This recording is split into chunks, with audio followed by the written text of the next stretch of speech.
Sri Lanka is suffering from its worst economic crisis in living memory. Reporting from Sri Lanka, here is Cristel Di Marucot. Cristel. People waiting in queues that starts before dawn. That's what citizens now expect when buying essentials like gas and cooking fuel. In this line for kerosene, many have stood for 5 hours in empty stomachs under the heat of the sun. Everyone is angry. காலையில சாப்பிட இல்ல தலை சுத்துறமா இருக்கு வெயிலுக்கு ஒன்றும் செய்யல என்ன செய்யறது எவ்வளோ கஷ்டம் இது மக்கள் லாமனைக்கு பெட்ரோலுக்கு கேஸ் இல்லாம திண்ணி இல்லாம சாவுறாங்க இந்த 3 பேர் இனே புடிச்சிட்டாங்க Sri Lanka is facing its worst economic crisis in living memory. Many economists also say it has been exacerbated by government mismanagement and years of accumulated borrowing. Farmers face a devastating drought in 2016. The implementation of a government policy banning imported fertilizer compounded the issue.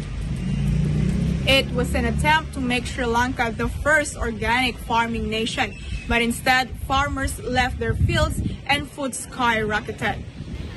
Sri Lanka's predicament has been compounded by the COVID-19 pandemic, which torpedoed tourism and remittances.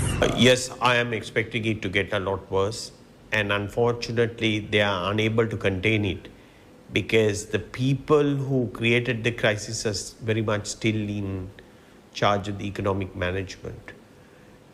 So I think it's behaviorally impossible for them to acknowledge that they have made a huge blunder and they have to reverse all these incorrect economic policies.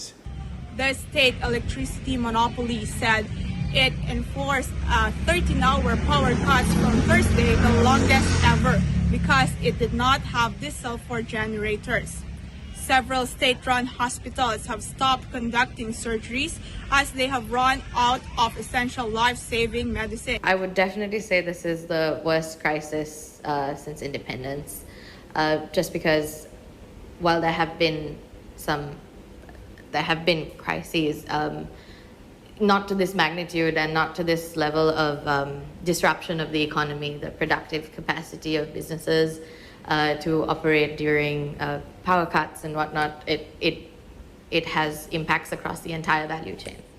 Sri Lanka's capital was under heavy security on Friday after hundreds of protesters tried to storm the president's home in a night of violence and anger at a dire economic crisis.